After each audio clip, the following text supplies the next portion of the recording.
What's the meaning of Crimplene?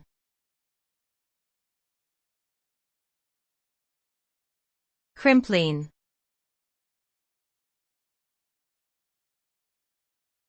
Crimplene.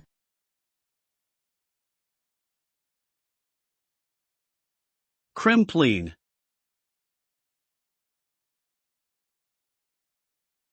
Crimplene.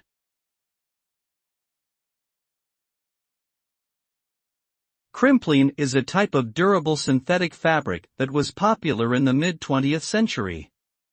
It was first developed in 1951 by the British chemical company ICI and quickly became a hit due to its ability to retain its shape and resist wrinkling. Crimplene is made from a combination of polyester and rayon fibers, which are first stretched and then crimped to give the fabric its distinctive texture. The resulting material is wrinkle-resistant, easy to care for, and has a lustrous finish that makes it ideal for use in clothing, upholstery, and other textiles.